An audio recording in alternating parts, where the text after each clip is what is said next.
A gente vai seguir falando sobre o projeto de lei da anistia para os envolvidos no 8 de janeiro. A gente vai receber aqui, já está na tela conosco, o deputado federal Luciano Zucco, do PL do Rio Grande do Sul, que é líder da oposição na Câmara. Meu boa tarde ao senhor, deputado.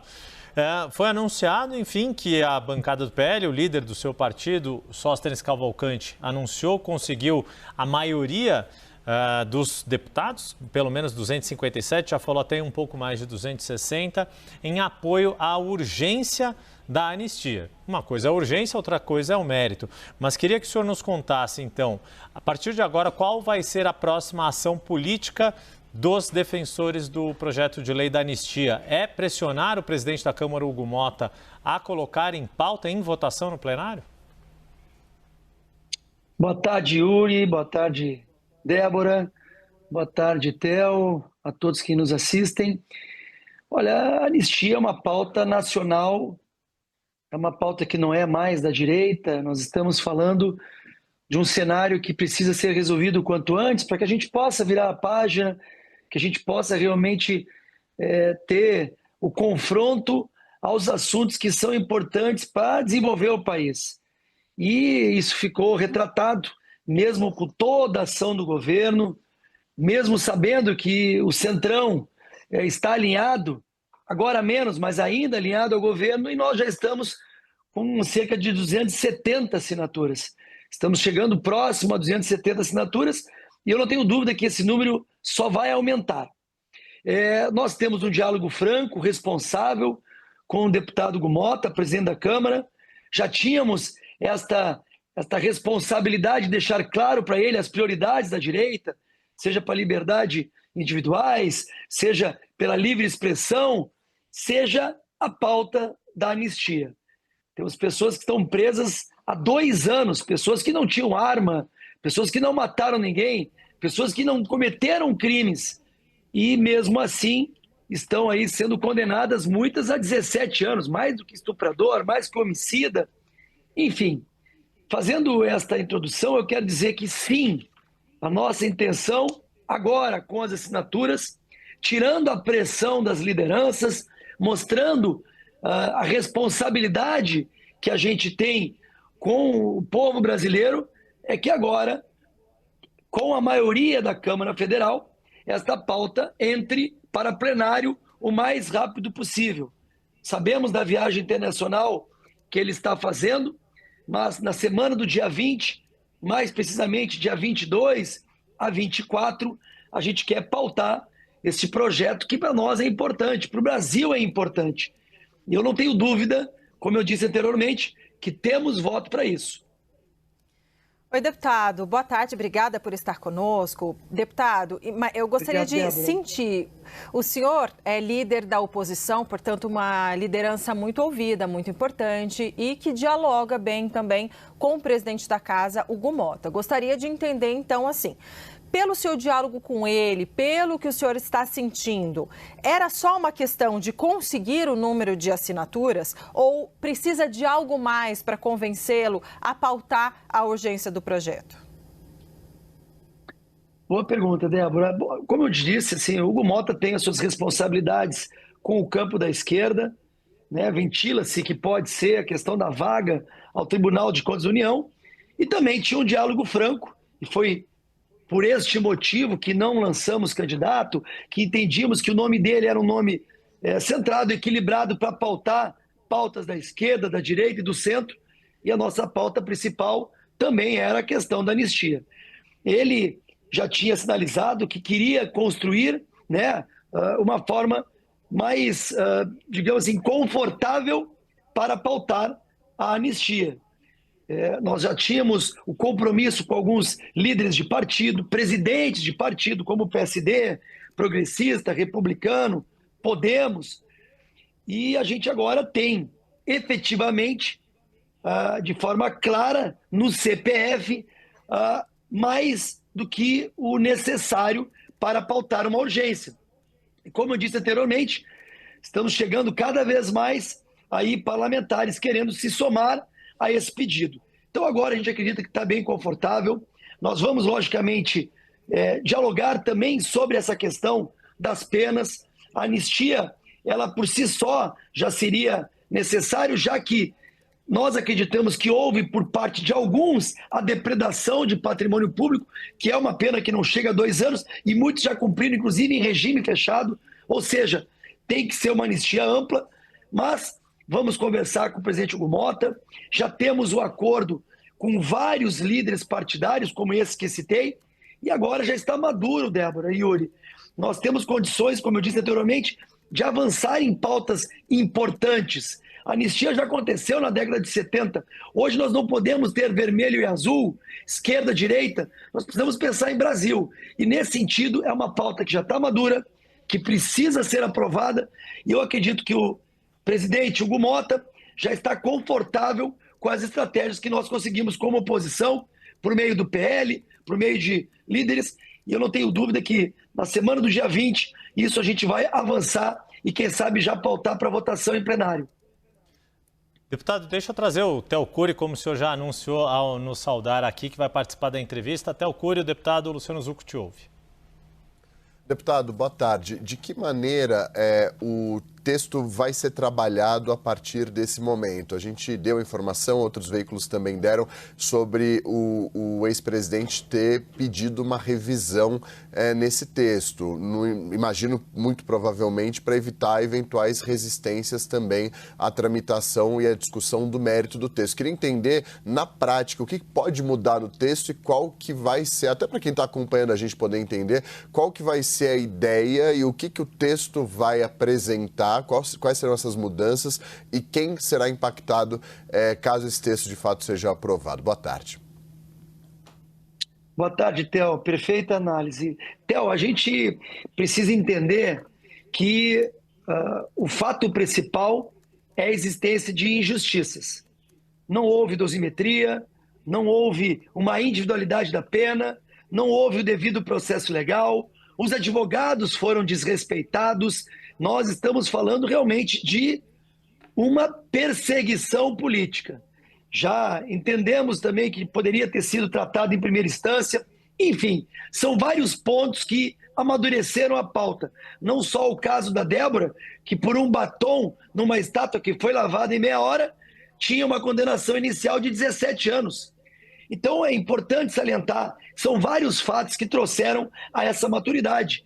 Como, por exemplo, infelizmente, a morte do Clezão, que tinha um pedido da PGR para um regime domiciliar e que não foi atendido. Infelizmente, Clezão veio a óbito. Estou fazendo essa introdução para dizer que nós temos que deixar claro que o 8 de janeiro tem que ser tratado como um ato de uma revolta popular, de um levante no sentido ali de estar descontente com o resultado das eleições, ok, mas que não houve nenhum tipo de golpe, como a narrativa da esquerda tentou mostrar. E agora, com a anistia, nós vamos enterrar esse termo. E termo que já foi enterrado pelo ministro da Defesa, Múcio, pelo Marco Aurélio de Freitas, ex-ministro do STF, pelo próprio Gilmar Mendes, que no Brasil ele fica calado, mas nas suas palestras por Portugal, deixou claro também que não houve golpe algum. Nesse sentido, o texto que foi apresentado ainda do deputado Vitor Hugo é um texto mais amplo, trata de datas que não estão, digamos assim, neste espectro do que está sendo tratado. Então a gente vai trabalhar com a relatoria, existe a possibilidade de trazer um texto substitutivo, e nesse sentido nós vamos escutar os partidos, mas há o entendimento, e é importante falar para todos que nos assistem, que essas pessoas envolvidas no 8 de janeiro não cometeram crime algum de golpe. Ou seja, alguns nem crimes cometeram. Outros então poucos, o foco é deterioração sim, e dano ao patrimônio. Tá. Exatamente, Theo. É isso mesmo. A ideia é caracterizar aqueles que depredaram dano ao patrimônio, e muitos deles estão presos há 2 anos, né? Então a gente tem que ter o entendimento que essas pessoas não têm que estar mais presas. E os outros, muito menos, condenados a 12, 13, 14 anos de prisão. Então esse vai ser o entendimento. Foi nesse sentido que o presidente Bolsonaro sempre se preocupou em tirar essas pessoas que estão sendo condenadas injustamente. Deputado, o senhor colocou, entendo esse ponto que o senhor coloca, que as pessoas teriam cometido dano ao patrimônio, alguma delas. Um dos argumentos que foi colocado, foi exposto ali pelo ministro Alexandre de Moraes na análise da denúncia, quando ele exibiu aquele vídeo, quando a primeira turma estava analisando a denúncia contra o ex-presidente Jair Bolsonaro e 7 outras pessoas que se tornaram réus, ele coloca que primeiro houve um rompimento da barreira policial, um desrespeito à autoridade policial que havia isolado a Praça dos Três Poderes. E ele faz a conexão que como o senhor chamou, este levante popular, esta revolta, ocorreu num contexto de questionamento sistemático do sistema eleitoral, o sistema eleitoral que colocou todos os congressistas, todos os eleitos para cargos executivos naquela eleição de 2022, no seu estado, aqui no estado de São Paulo, na presidência da República, por aquele mesmo sistema. Por que, na sua avaliação, o Congresso Nacional, que foi atacado naquele 8 de janeiro, as dependências nos quais os senhores trabalham diariamente foi depredada, por que isso deve ser relevado, né, se a casa de vocês foi atacada daquela forma, tanto quanto o Palácio do Planalto, tanto quanto o Supremo Tribunal Federal, com níveis de gravidade diferentes, mas houve um ataque à casa que representa o povo brasileiro, que é o Congresso Nacional. Yuri, tu sabe o respeito que eu tenho por ti, mas eu vou te fazer uma pergunta. Se a camisa é vermelha, é protesto.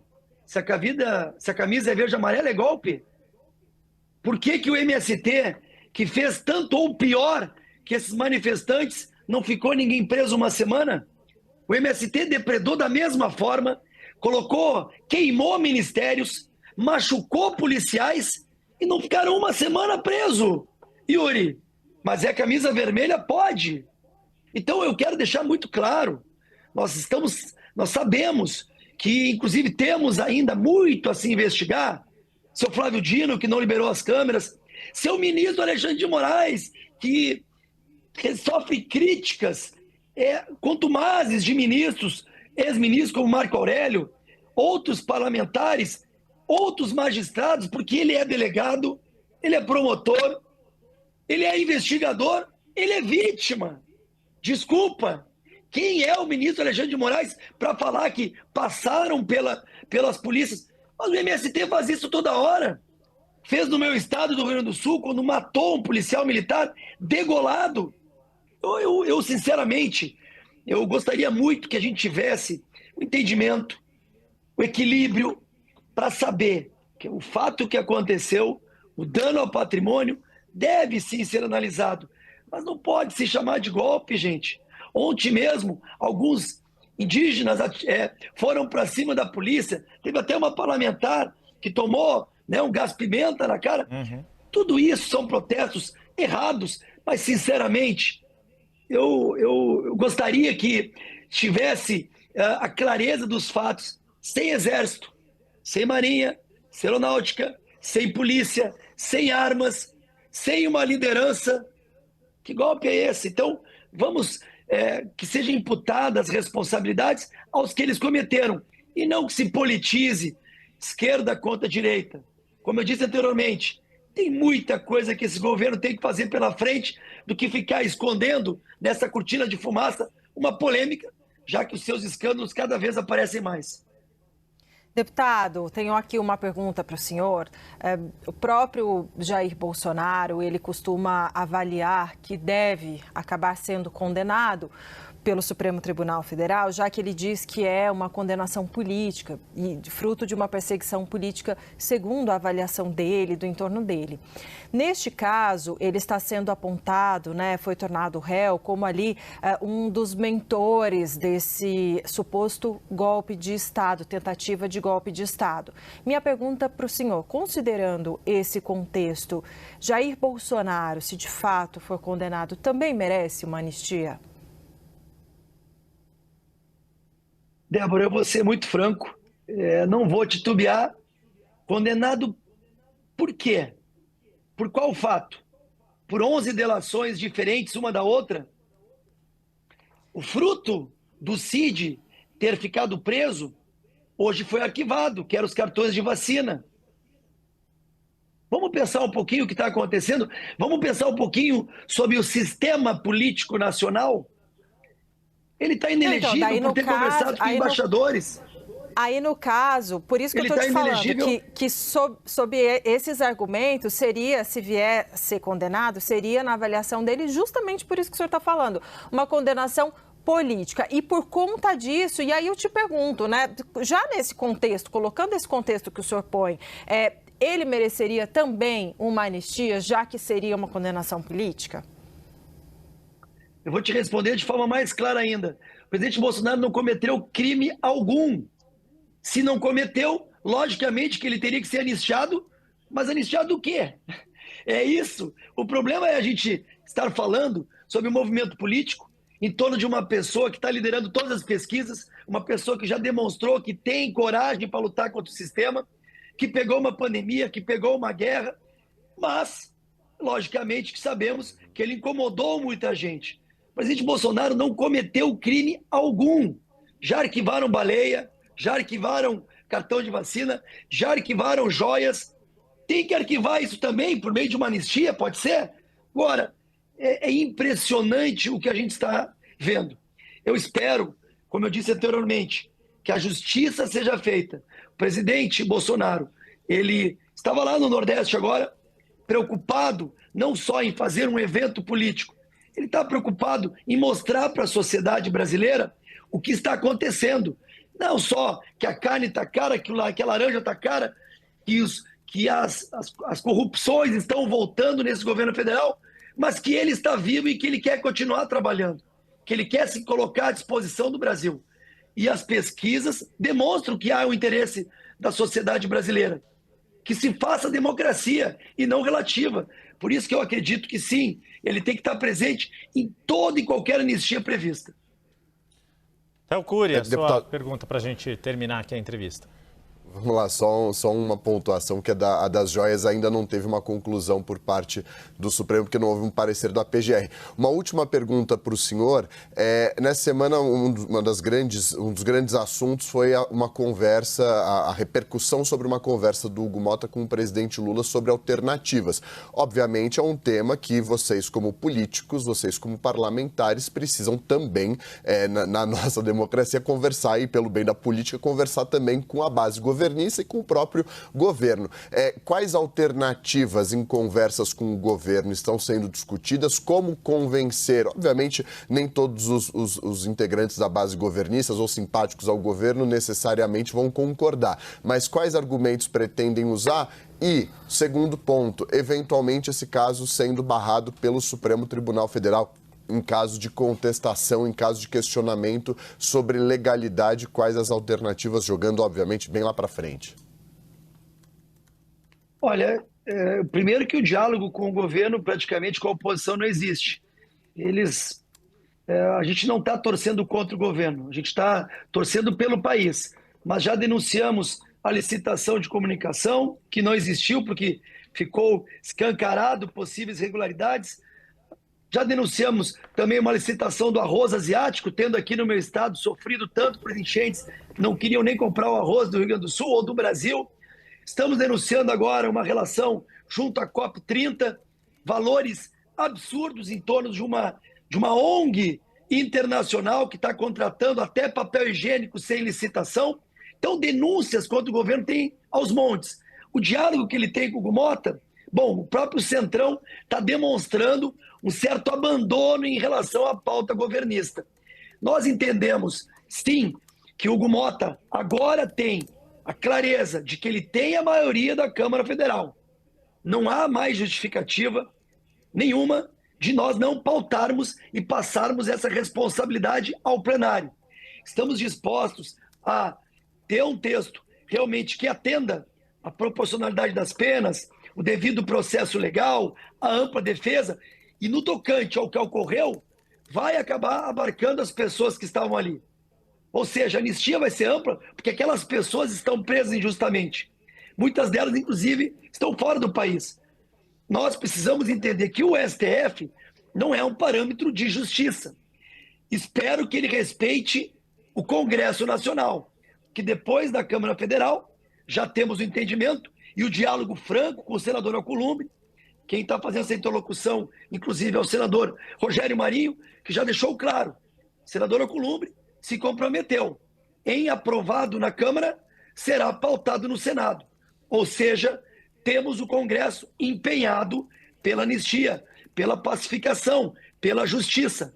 Cabe, daí, o presidente, que também precisa governar o país, parar de fazer politicagem, ele sancione essa lei e a gente vira a página. Nesse entendimento, eu acredito que o Supremo não vá se meter na decisão das duas casas. Olha, nós conversamos com o deputado federal Zucco, do PL do Rio Grande do Sul. Ele é líder da oposição na Câmara. Quero te agradecer imensamente por topar conversar conosco, responder a todas as nossas perguntas de maneira tão gentil e clara também. Muito obrigada, deputado. Obrigado, querida Débora, Yuri, Theo. Fico sempre à disposição e também gostaria de falar que em contato com a equipe lá do nosso presidente, ele está melhor, está cada vez... Nós estamos agora com um problema que é segurar, porque ele quer continuar as agendas, mas a gente precisa também descansar um pouco, porque ele tem muito pela frente. Está aqui a entrevista com o deputado Luciano Zucco e ainda fez um freela de atualizar as informações para a gente a respeito do presidente Jair Bolsonaro. Obrigado mais uma vez, deputado. Um bom fim de semana ao senhor.